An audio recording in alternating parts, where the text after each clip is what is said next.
एवढे 4 कागद मोडायचे राहिले. जरा उशीर झाला तर चालेल ना? हो सावकाश होते. नको नको गीता, खरंच नको. माझ्या वेळेची शपथ आहे तुला. बाईसाहेब, का बरं तुम्ही असं करता? नेहमी तुमचं असंच असतं. मी जरा काही हात लावायला गेले की मोठं नंतर तुम्ही लागलीच. गीताबाई, यांच्या पायावर हात ठेवून मी शपथ घेतली आहे की दुसऱ्याची काडी म्हणून या घरात येऊन येणार नाही अशी. तुम्ही आता कुठेतरी असं काम करून शोधून आणणार ना, म्हणजे तुमचे डोंगरा एवढे उपकार होतील बघा माझ्यावर. ते पण समाजात त्याला देवाने ठेवले नाही. अहो, काम भेटे म्हणून अख्खं गाव भेटले. पण कुठल्याच कारखान्यात काम कधी भेटलं नाही. हो, काय पण म्हणे, ते लढाईमुळे काकाचा पुतळा पडलाय. त्यामुळे कामही मिळत नाही. अगं पण आता कसं करायचं? त्याच विमोचने मी तर आहे. अहो पण कुठलं का असेल, कुठून तरी शोधून आण. म्हणजे घरात कळण्याजोगं जरी झालं ना तरीही चालेल. कुठलं बरं बाबा? हा, दळणाचं पदार्थ ते आपलं बरं. घरातल्या घरात करायला मिळेल ना, बघायला कुठेतरी मिळतं ना. अगं बाई बाळासाहेब, हे काय तुम्ही इथपर्यंतच दळण्याचं बोललात? अहो असं काय झालं गप्प पण आणि अशा गप्प का तुम्ही बोला.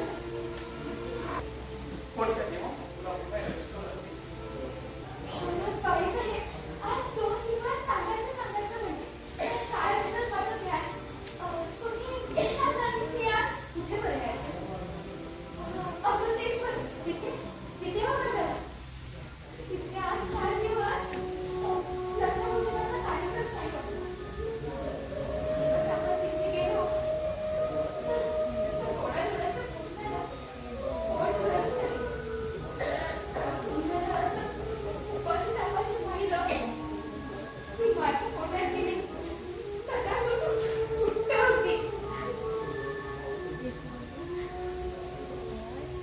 अगं बाई, तुमच्या डोळ्यात पाणी माझ्यामुळे. माझ्या तोंडाने तुमच्या डोळ्यात पाणी आलं. मला माफ करा. मी तुमच्या मुलगीसारखी आहे हो. मी आपल्या मुलांपर्यंत करून गेली. पण तुमच्या जीवाला ते लागलं. आता काहीतरी बोलतोस. या बिचारीची समजून घातली पाहिजे. बिचारी कशी लागलीच पोरी झाली. गीताबाई या. त्याने बरं वाईट वाटलं तुम्हाला? खरंच त्याने वाईट वाटलं.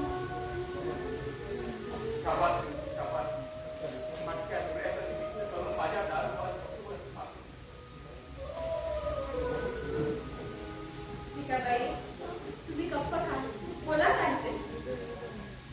हो, तुमच्या दिव्य स्वभावाला काय म्हणते बाईसाहेब? 7 जन्माच्या पुण्यवंतांनी तुमच्या चरणाचं नित्य घ्यावं. आमच्या घरच्यांसारख्या तुमच्याबद्दल असं दारूसारखं अभद्र. अहो, तो देव मेला कुठे दळी मारून बसला की कुठे दारू प्यायला. गीताबाई, असं काहीतरीच काय बोलायचं? त्याच्या जीवा जडत कशा नाही. असं काहीतरीच बोलू नका.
तू इतक्या थोडपणाला इथे गोष्टी का बंद केली? अहो, असं काय बरं करायचं? गीताबाई जरा फटफट तोंडाच्या. त्यांचं तोंड आपण असं मनावर लावून घेऊ नये. सिंधू सिंधू मी आजपासून दारू पिणं सोडलं. काय? खरं सांगता तुम्ही? हो आजपासून दारू पिणं सोडलं. कायमच सोडलं. कसं असेल? कसं असेल तर देवाच पावला.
ज्यानं आपल्या विद्येला ज्ञानाला नाव अपिकाला वडिलांच्या पुण्याने जाणून नक्की त्या या पातक्या सुधाकराच्या डोक्यावर असं काय बरं वेळा मित्र बोलायचं? आजपासून सोडायची झाली ना कायमची. केलात ना हा निश्चय कायमचा? हो हो कायम आपल्या बाळाची शपथ घेतली की आजपासून दारू आपली बंद. खरंच आहा, हे सोनेरी अक्षर अगदी कुणाला सांगू आणि कुणाला नको असं झालं आता. आपल्या बाळाला सांगते, आपल्या बाळाच्या काय गोष्टी सांगते ते बरं ना. हवा हे इथेच सांगू. चिरकालीन निराशित झालेला हा सन्मान मला कोणता उत्साह देण्यात आला. आता कसं लवडा ही सोन्याची गोष्ट ऐकून तुला अगदी कसं हसू येत नाही? आपला बा का मला पुन्हा काय विचारत राहील? बाळा, अजून तुला काही काम राहिलं असते. दादांना, भाईंना, बाबांना ही गोष्ट धावत जाऊन तुला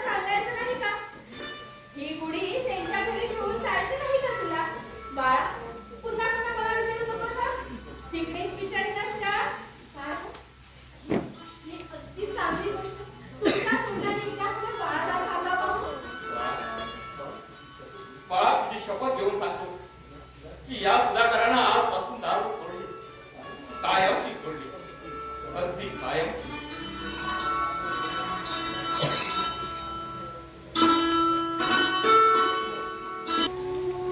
काय चमत्कारिक मध्ये स्थिती झाली आहे. लहानपणापासून या बागेची शोभा माझ्या प्रियावर, पण आज तिच्याकडे अति भयान पाहिल्या जातो. सुंदर परंतु निर्दोष वस्तूकडे पतीक मनाला उकळ्या डोळ्याने पाण्याचा धूळ होत नाही. अगदी लहानपणी एका त्या इंग्रजी गोष्टी 20 वर्षाच्या अखंड डोक्यातून जातात आली एका मनुष्याची व्यथा जी वर्णिली आहे तिथं आज मला अनुभवाची प्रत्यक्ष होत आहे. या बागेकडे का पण एकंदर जगाकडे पाहताना माझ्या दृष्टीचा मित्र अवसाळेपणा कमी होत नाही. दारू सारख्या हलक्या वस्तूच्या नादात ज्या सोजवळ समाजातून प्रतिष्ठित परिस्थितीतून बरोबरीच्या मार्गातूनच मी उठलो त्या जगात हे काळा कोड पुन्हा घेऊन जाताना मला सोडण्यासारखं होत आहे. या सुंदर जगात माझी जागा मला पुन्हा होईल का? अजून तोंडाला दारूची दुर्गंधी कायम असताना माझ्या पूर्वाश्रमीचे सुलभ मित्रांना माझी तोंडरोग तरी पडेल का? अजून दारूच्या धुंदीनं अमृत असलेल्या माझ्या दृष्टीला माझी ठरवलेली जागा हुडकून काढता येईल का? हजारो शब्दांनी जीव कासावीस होऊन उदार सज्जनाच्या समोर आश्रयासाठी जाण्याचा या छोट्या मनाला फार दिवस परक्या ठिकाणी राहून परतलेल्या प्रवाशाला आपल्या गावात भेटतात किंवा फार दिवस बिछाण्यात विकट पडून आजारात गुंतलेल्या रोग्याला आपल्या घरातच फिरताना असा चतुरा नवेपणा वाटत असतो खरा. पण पहिल्याला प्रेषणाच्या दर्शनाची उत्कंठा आणि दुसऱ्याला पुनर्जन्माच्या लाभाचा निर्दोष आनंद जो पवित्र धीर देतो तो घाणेरड्यावर आणि डोळ्यात आलेल्या पश्चातापाला कुठून मिळणार? आज अजून हे लोक आम्ही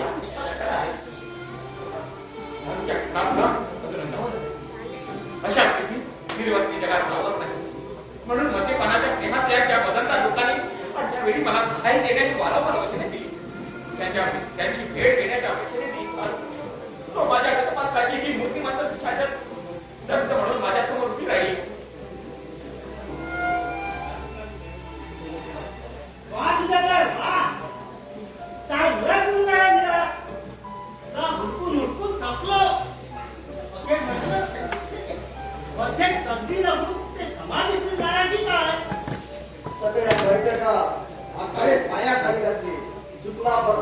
मछली सापडायचा म्हणून सारे गुंठे देखील पायाखाली घातले.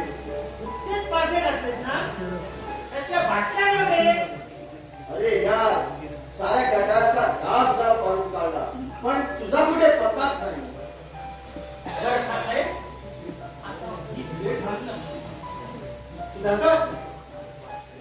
रामाचा आदर वाढत चालल्यामुळं त्याच्या भोवती आळीपळीनं पहाऱ्यासाठी जागता सप्ताह बसवायचा.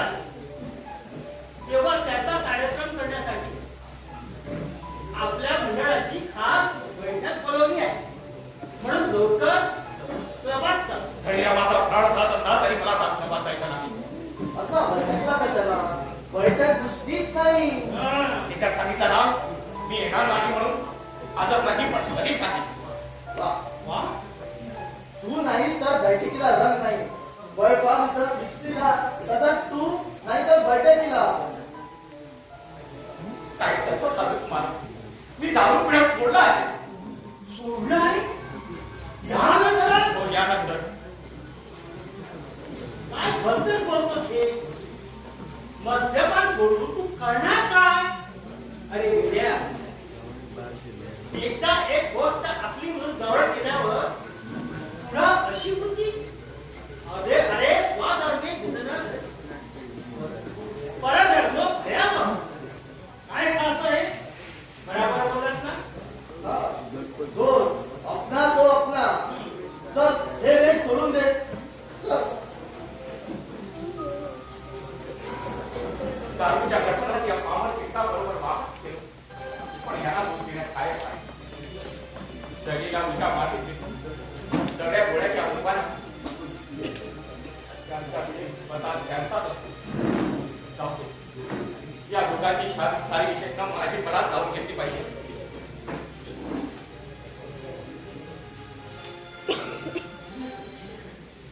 इथली पिढा समोर येऊन उभी राहिली.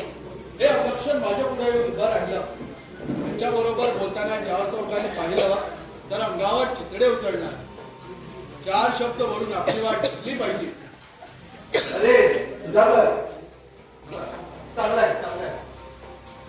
रावसाहेब, आपल्याशी जरा 2 शब्द बोलायचे. हो, बोलू की नंतर. आता जरा गडबडीत आहे. हो हो दादासाहेब.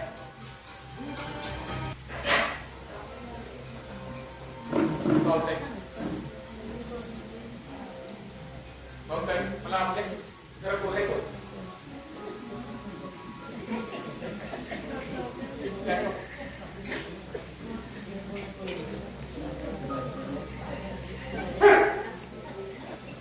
या कपाशी स्वभाव पहिल्यांदा केलेला उघड अपमान परवडला, पण जाऊ दे. त्याचा दोष माझ्या मागे काढू.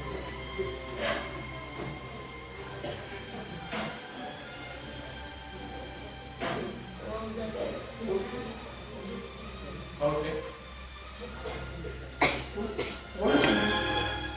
नाव काय तुमचं? कुठेतरी पाहिल्यासारखं वाटतं. दादासाहेब, माझं नाव सुधाकर. हा, सुधाकर. सुधाकर नाव ऐकल्यासारखं वाटतं. काय म्हणाला? सुधाकर नाही का? दादासाहेब, इतकं विचारात पडण्यासारखं काही नाही त्या. दादासाहेब, आज मी खरोखर संकटात आहे आणि म्हणूनच मी आर्य मदिरा मंडळाच्या वचनाची तुम्हाला आठवण करून देत आहे. हे शर्मा बलत्याच गोष्टीची बलत्याच ठिकाणी आठवण करून द्यायला तुला वाज नाही वाटली? मूर्खा, पहिल्यांदाच मी तुला न ओळखण्यासारखं केलं होतं. तेवढ्यावरूनच तू साधून झाला पाहिजे होता. अरे दारूच्या बसलेल्या बैठकीत जे दिलेली कसमे, घेतलेले वादे हे दारूच्या फुटलेल्या पेल्याप्रमाणे असतात. खाण्यातल्या कर्कट्याप्रमाणे तिथल्या तिथेच टाकल्या जातात. अरे बघ, माझ्यासारख्या आणखी कुणालाही असं संकटात टाकू नकोस. दुर्दैवा, सुधाकराच्या निलजपणात अजून थोडी दुरी आहे. रावसाहेब, मला आपल्याशी 2 शब्द बोलायचे. माझं नाव सुधाकर. माझा चेहरा आपल्याला ओळखीसारखा वाटेल, पण खरोखरच माझा तो आपल्या पूर्ण परिचयाचा आहे. सुधाकर, असं तीव्रपणाने बोलण्याचे काय कारण आहे? तुम्ही आम्हाला पाठच्या भावासाठी आणि असं बोलणं? उतावळेपणानं आपला अपमान केला त्याबद्दल मला क्षमा. रावसाहेब, मी आज विलक्षण परिस्थितीत आहे. मला एखादी नोकरी लावून द्या. अतिशय ताकदीनं आपणाजवळ एवढी भीक मागतो. रावसाहेब, अगदी पदर बसवून भीक मागतो. कुठेतरी एखादी नोकरी लावून द्या. म्हणजे ती किंवा नाही. तुम्हाला नोकरी? सुधाकर, तुम्हाला नोकरी आम्ही काय म्हणून द्यायची? तुमची विद्वत्ता, तुमची हुशारी, तुमची लायकी. माझ्या लायकीबद्दल कशाला या खोट करा? माझी लायकी एखाद्या जनावरापेक्षा दर्जाची आहे. पट्टेवाल्याची, हमाल्याची कुठलीच तरी नोकरी. रावसाहेब, 3 पोटांचा प्रश्न आहे म्हणून म्हणजे नाही तर एका पोटासाठी गाढवाच्या रोजमर्यावर कुंभाराच्या उतरड्या सुद्धा व्हायला मी तयार आहे. तुम्ही आम्हाला पाठच्या भावासाठी, आम्ही तुमच्यासाठी काय नाही करणार. आहे एक नोकरी, दरमहा 15 रुपयापर्यंतची. आज आले 15 रावसाहेब. पण ही आहे कंत्राटदाराकडे स्टोर सांभाळण्याची. त्यासाठी अगदी लायक सतोडीचा माणूस पाहिजे. हो, एखादा छंदी माणूस असला आणि त्याने काही नशा पाण्यासाठी 2 रगाचे नेले कराराकडे, निदान त्याला जामीन तरी हवा. मग माझ्यासाठी आपण जाणून पत्ता. आता काय सांगावं सुधाकर? तुम्ही आम्हाला पाठच्या भावासाठी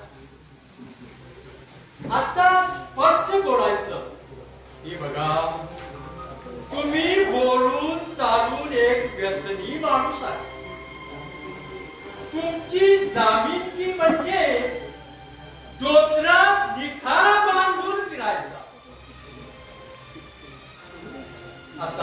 सांगा व्यसनी माणसाचा भरोसा कोणी द्यायचा म्हणून म्हणतो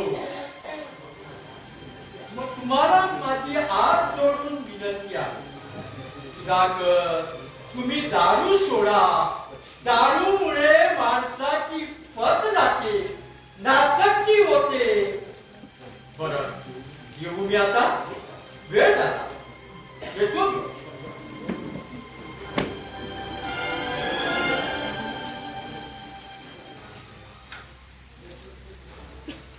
बस बस दुर्दैवाची दशा होता पाण्याची आता माझ्या ताकद नाही रात्री गेलेल्या दारूची घाण आणि त्याच्या पोटावरती घोटाळत आहे त्याला मला दारू सोडण्याचा उद्देश करावा घोड्याच्यावर उभं राहायची त्याची जायची नाही त्याला घोड्यानं माझा उभं करावा तिथं कवडी किमतीच्या कंगालाने माझी पैदार आणि पाय मालिके तिथं सगळी मनुष्याची सहानुभूती मला कशी मिळणार दारूबाद दोस्तांनी लाखाडलेला आता पुढाला कसं राहू माझं उपाशी पहा गावाड कष्ट उपासणारी सिंधू त्याच्या पुढे कोण त्यांना जाऊन उभा राहू बेवकूफ पहा त्याला एक नवरा माती मोलाचा मनुष्य दीड जमिनीचा घालता देवा देवा कशाला या तुझ्या देवाला जन्माला घातलं आणि जन्माला घालून अजून जिवंत ठेवलं मी काय करू कुठं जाऊ कोण या जगातून बाहेर कसं जाऊ कोणत्या रूपानं मृत्यूच्या गळ्याला बघा केली मारू पण सुदृढ मनाला सुद्धा आत्महत्येसाठी